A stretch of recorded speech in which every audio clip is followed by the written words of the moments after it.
10 moments in rap history when someone didn't just clap back, they burned entire empires to the ground. You know the names on this list. You probably know some of the songs. But here's what most people miss.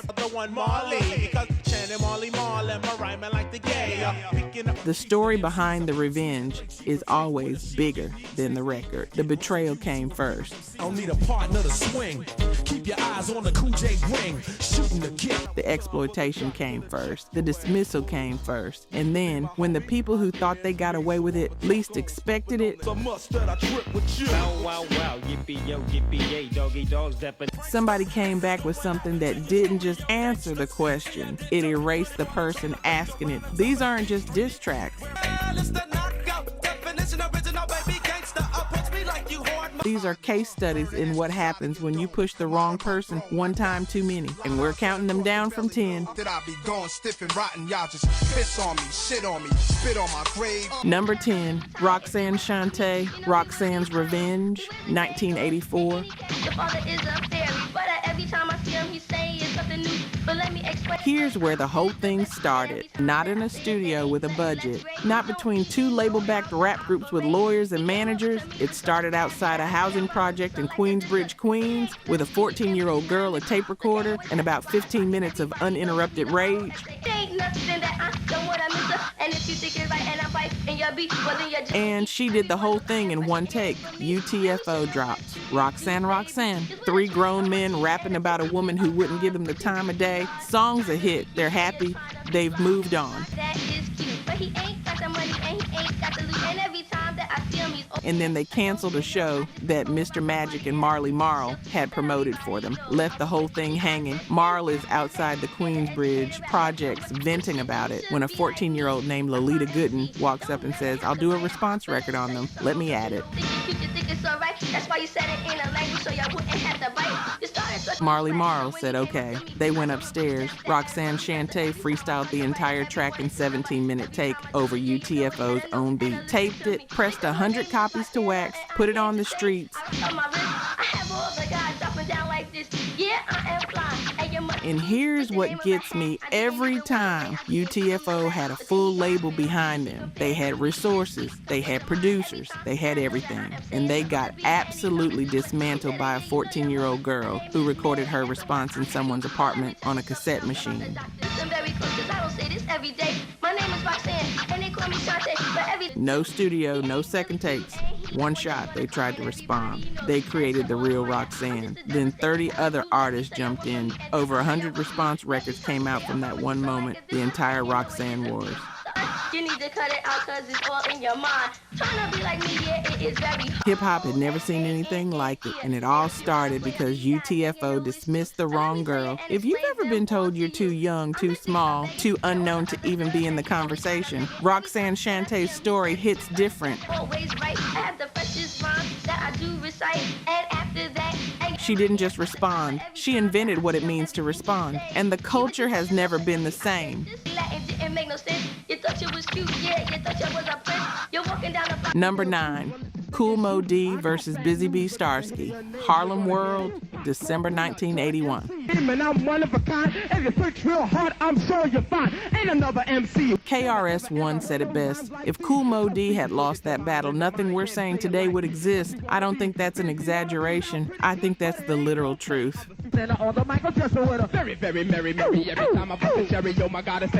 December 1981, Harlem World, the Christmas Rappers Convention. Busy B Starsky is headlining. And you have to understand at this point, Busy B is the definition of an untouchable party MC. I'm Kool Moe Dee, the best MC, and that's my trophy. Chill out, chill out. He'd been winning battles all over New York, Staten Island, Brooklyn, New Jersey, trophies, crowds, respect. He had it all, and he gets on that stage, doing his routine, talking about how nobody in the building could touch him. Who can rhyme like this? That's your mother or your father, aunt, brother, or your sis. Sit back and enjoy. Don't. Somebody in the crowd shouts that Kool Moe Dee could, and Busy B, who's performing at this point, feeling himself, says, "I don't care who it is. Anybody who gets in here is gonna be suicide." He didn't say Moe Dee's name. He didn't need to. party's all about. Moe Dee was standing right there and felt it like a slap across the face. So without telling anyone, Kool Moe Dee walked upstairs to the competition list and put his name right after Busy Bee's. Busy Bee went downstairs thinking he'd already won. When Moe Dee hit that stage, he did something nobody had ever done in a hip-hop battle before. He didn't try to rock the crowd. He went directly at Busy Bee, line by line, specific, personal, methodical. He told him to put the ba-diddy-ba routine on hold. Accused him of biting his name from Lovebug Starsky, called out his whole style as borrowed and recycled. And the crowd felt the shift in real time, because hip-hop battles had always been about entertainment, and Kool Moe Dee turned it into something else entirely. He turned it into a trial, and Busy Bee lost. Every diss track since, every "I'm coming for your career" moment in this culture traces back to that one night. Kool Moe Dee didn't just win, he invented a new way to fight. If you made it this far, you already know. You're not here for the algorithm highlights and TikTok clips. You're here for the real story. Here's what's crazy. 96% of people watching right now won't subscribe. They'll get the knowledge, then YouTube will bury us in their feed forever, which means when we drop that upcoming video, you'll never see it. Look, hip-hop radio ain't for everybody, but if you're still here, it's definitely for you. Hit subscribe so you don't miss the next chapter. Real recognize real. Number 8, KRS-One, The Bridge Is Over, 1987.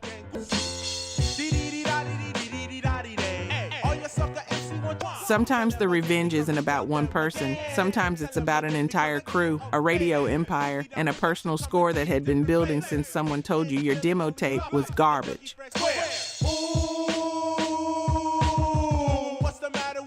KRS-One didn't just come for MC Sean, he came for the whole Juice crew. And when it was over, one of the most gifted rap collectives in New York had a permanent mark on their legacy, and one career was gone for good. Marley Marl and MC Sean dropped The Bridge, Queensbridge anthem, and there's a line in that song that KRS-One interpreted right or wrong as claiming hip-hop started in Queens, not the Bronx. Now, MC Shan has since said that's not what he meant. But here's the part that matters. KRS had a pre-existing grievance. He and DJ Scott LaRock had taken an early demo to Mr. Magic, who ran with the Juice crew, and Magic had dismissed it as whack. That rejection lived with Chris. He dropped South Bronx. Sean came back with Kill That Noise, and then KRS did something that changed the math completely. He dropped The Bridge Is Over. And unlike South Bronx, this one wasn't a geography argument, it was a career execution. Delivered over a reggae-inflected beat with a casualness that made the destruction land harder, like he wasn't even breathing heavy while he did it. MC Sean's career never recovered. He put out a few more records. The radio wasn't there. The culture had moved on. And here's what nobody says enough. The real motivation wasn't even about where hip-hop was born. It was about a tape that got dismissed. A door that closed in their faces without a second look. KRS-One turned a personal slight into a borough-wide war. Won it decisively, and his original target effectively disappeared from the game. That's how you fight when the original disrespect didn't even make the news. Number 7, LL Cool J versus Kool Moe Dee, To the Break of Dawn, 1990.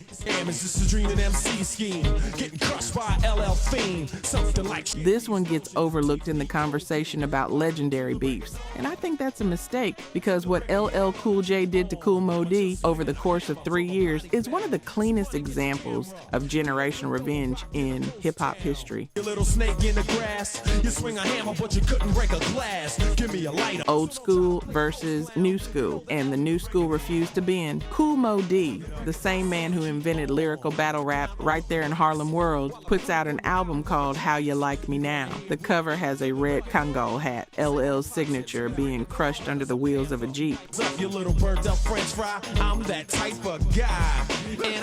Not subtle, that's a declaration. Moe Dee felt like LL had stolen his lane. Even the word cool in LL's name was a direct echo of Kool Moe Dee. He wanted the culture to choose. LL came back with Jack the Ripper.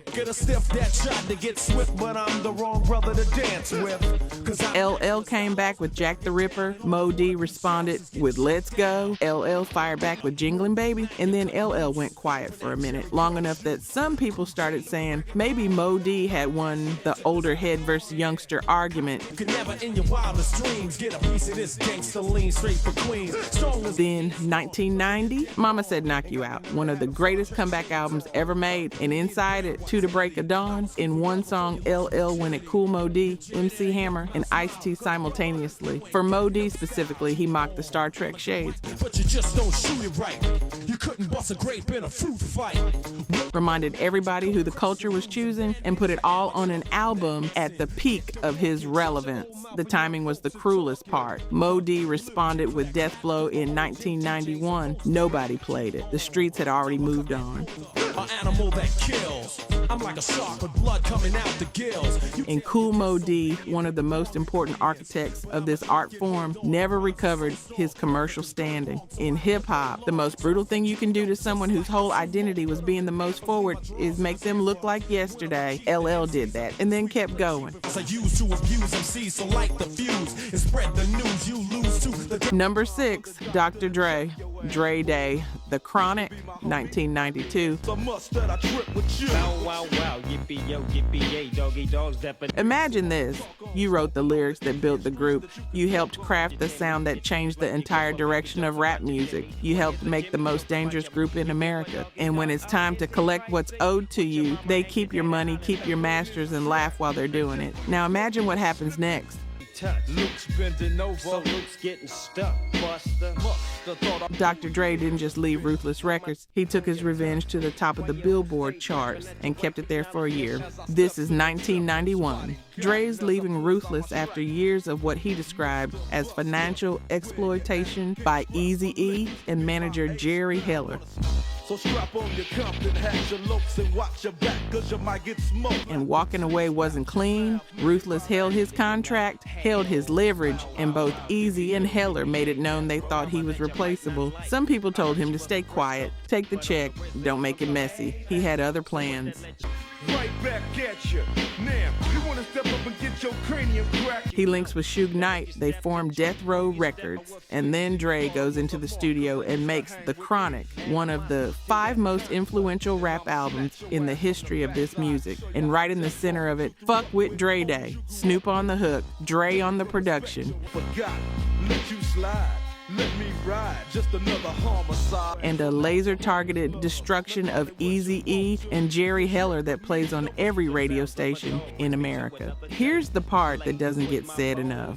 This wasn't an underground diss. This was a mainstream chart hit.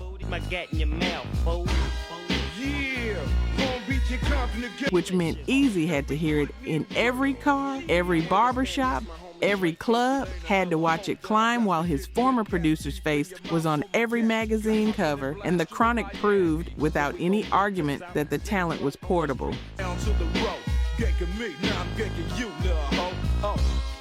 That Dre was the magic, not the label, not the manager. He walked out of Ruthless with all of it, and the world chose him. Triple platinum, cultural anthem. Ruthless became a footnote in a story Dre was still writing. That's what patience looks like when your pride is on the line. Number 5, Eazy-E. Real Muthaphuckkin G's, 1993. Dre thought he got the last word. He had the charts. He had Death Row. He had Snoop Dogg at the height of his powers. He had everything, and then Eazy-E reminded everybody that having a bigger platform isn't the same as having the better argument. Dre Day has been on every radio station, every car system, every club for close to a year. Eazy is the punchline, nationally, and everybody expected him to fold. His former crew was scattered, his manager was embattled. The mainstream had decided, without hearing Eazy's side, that this was already over, that Dre won clean. Then Eazy drops It's On, Dr. Dre, 187 Killer, and on it real Muthaphuckkin G's. Direct, personal, surgical. He came after Dre's street credibility specifically, called out what he saw as a fabricated gangster persona. And then, publicly, on wax, for anyone to hear, he reminded the world about Dre's pre-N.W.A. days in the world-class wrecking crew, wearing sequined outfits and performing pop funk. He said it out loud. He made everyone go back and ask, who really built what here? The song charted. At the height of Death Row dominance, when Snoop was becoming the biggest name in music, Eazy came back and forced a real conversation. Dre and Snoop never responded on record, and in this culture, silence from the supposed winners is the loudest answer of all. Some people say Eazy actually won this round. Honestly, I'm not sure they're wrong. The beef was still active when he got diagnosed with AIDS in early 1995. He died that March, and we never got the full conclusion. That part still doesn't sit right with me. Because Eazy had fire left. He was proving that the person everyone counted out could still draw blood. His revenge was incomplete, but the shot he fired while everyone wrote him off, that's a different kind of courage. Number 4, Eminem versus Benzino in The Source, 2003. And you can't even get the clearances, 'cause real lyricists don't even respect. This one is different from everything else on this list because Eminem wasn't just fighting another rapper. He was fighting a magazine, the gatekeepers. When this is all over, I would never try to make her a star and eat off. And when the most powerful hip-hop publication in the world tried to bury you using your own past against you, you have to decide, do you run or do you fight in a way that makes them regret ever picking up the shovel? Terms for you just to make sure that you can understand this, and cannabis ain't using too many The Source magazine, the Bible of hip-hop journalism at the time, the publication that could make or break an artist with a mic rating, is co-owned by Ray Benzino Scott. Benzino had long had issues with Eminem's place in hip-hop. Take you serious. It's not that we don't like you, we hate you, period. And the strategy became clear when The Source published old recordings of a teenage M using racial slurs. The goal, destroy his credibility with the exact audience that had embraced him. For a moment, it felt like it might work because Eminem was the biggest rapper alive. Motherfuckers right now, kill him, motherfucker dead, kill him dead, bitch. Shoot him. And this was the kind of thing that flips public opinion fast. He could have apologized, distanced himself, gone quiet. Instead, he went to the booth and recorded Nail in the Coffin and The Sauce, aimed directly at Benzino. Not just battle raps, character examinations. And now he's a buster? What the fuck's with that? Get on a track, dissing us, kissing 50. He picked apart Benzino's actual rap career, which was shakier than people wanted to acknowledge, exposed the hypocrisy of a man using a journalism platform to fight personal battles, and made the whole industry watch a rapper dismantle a media institution in real time. She can't sue you, she wouldn't get a buck out of you because you're broke as fuck, you suck. The streets heard all of it, and here's what nobody saw coming. The culture sided with him, not out of blind loyalty, because hip-hop has always had a radar for when the wrong person is abusing their platform. The Source's credibility collapsed. Magazine sales fell. That's how much you suck dick in the industry. Swear that you in the streets hustling. The publication never recovered its original authority. Benzino never became the rapper he wanted to be. Eminem didn't just win a rap beef, he dismantled an institution. That's number 4. Pick your battles carefully or don't pick them at all. Over half your life. Oh, that's right. You should know what that's like. You're half white. Number 3, Ice Cube, No Vaseline, 1991.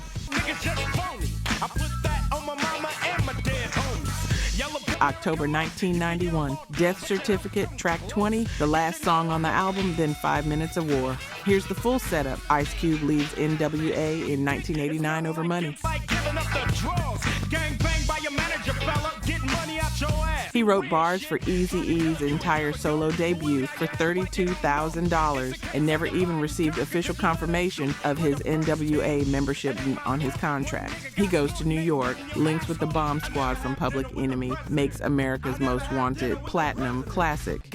Living with the whites, one big house, and not another nigga in sight. He proved he could do it without them. N.W.A. responds on 100 Miles and Running, calling him Benedict Arnold, calling him an Ice-T wannabe. They come at him again on Niggas for Life, and the whole culture is watching. Because going at the entire crew, Dre, Eazy, Ren, Yella, and Jerry Heller, all at once is a completely different move. He went there. He addressed Eazy being at a Republican fundraiser with President Bush while claiming to rep the streets. He told Dre he was nothing without him. He told Ren and Yella they were following money instead of loyalty. He told Jerry Heller, specifically, personally, exactly what financial exploitation looks like from the inside. N.W.A. never responded. Because you cannot respond to something that thorough without confirming what was being said. And right after the album dropped, Dr. Dre left Ruthless Records too, citing the exact same financial issues. The receipts and no Vaseline checked out. That's what makes it number 3. When the revenge isn't just an insult, it's evidence. And the people it named confirmed it by leaving too. Number 2, Nas, Ether, 2001. My name is music. Check it. Fuck with your soul like ether. Teach you the king, you know you. There's a word that didn't exist before December 18th, 2001. Ether, as in dismantled completely, leveled, turned into a cautionary tale that people reference for decades. Nas didn't just respond to Jay-Z's takeover. You seem to be only concerned with dissing women. Were you abused as a child, scared to... He responded so devastatingly that the English language gained a new past tense verb. That's not a diss track, that's an artifact. Set the scene properly. 2001. Jay-Z is at the absolute peak of his power. The blueprint drops the Kanye West produced Takeover buried inside it, and over a Flipped Doors sample, Jay-Z dismantles Nas's career with facts. Commercial disappointments, gaps between projects, one hot album every 10-year average. Nas was in a rough place commercially. Nostradamus had been widely criticized. The industry had written him off, and nobody expected a comeback that would rewrite the whole story. Nas went into the studio and named his response after a chemical that ghosts allegedly can't stand the smell of because he wanted to get into Jay-Z's soul. Ether opens with gunshots and Tupac's voice saying, and then Nas raps for 4.5 minutes without a break. He questioned everything, the street credibility, the borrowed swagger from Biggie, the early music video in a Hawaiian shirt that undermined 20 years of gangster imagery in a single line. He called out the chain of mentors Jay had leaned on throughout his career and made it sound like a pattern. Jay tried to respond with Super Ugly, so personal that his own mother called him and made him go on Hot 97 and publicly apologize. Talk about me, laugh behind my back, but in my face, shot some well wishes, friendly acting. When your mother makes you apologize for the diss track, the other person has won something beyond just the battle. Hot 97 ran a poll. 58% said Nas won. I ain't even give you my numbers. All I did was give you a style for you to run with. Since that day, the word ether has never left the language. Nas proved that the best revenge is becoming impossible to ignore when everybody's already decided you're finished. Let's do it, niggas. Fuck with your soul like ether. Teach you the king, you know you not. Number 1, Tupac, Hit 'Em Up, 1996. Everything else on this list was brutal in ways that changed careers, created vocabulary, ended eras, and then there's Hit 'Em Up. The moment one man decided the only appropriate response to what he believed was a betrayal was to declare war on an entire coast. I'm a self-made millionaire, thug living The backstory matters. November 1994, Tupac gets shot 5 times in the lobby of Quad Studios in Manhattan while going up to record. He survived, barely, and he walked out of that hospital convinced that Biggie and Puffy knew the attack was coming and said nothing. He said that publicly. He went to prison in 1995. Suge Knight paid his bail to sign him to death row, and he came back with something the culture still doesn't have full words for. A rage so controlled and so total that it felt like a countdown.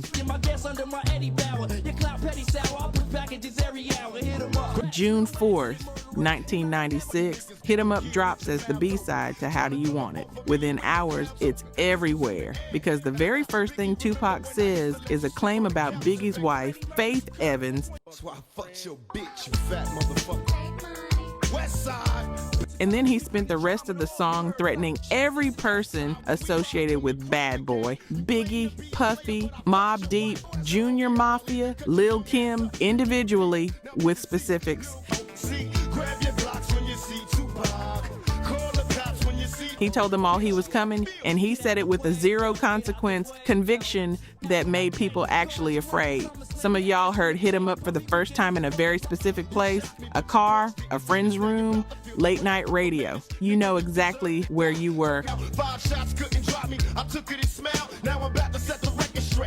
Biggie never officially responded on wax. Tupac was shot and killed in September 1996. Biggie was shot and killed in March 1997. And the last recorded words of one toward the other are the most vicious, most personal, most complete diss track this culture has ever produced. It still plays today, and it still hits exactly the way it hit in 1996. That's not a diss track, that's a legacy.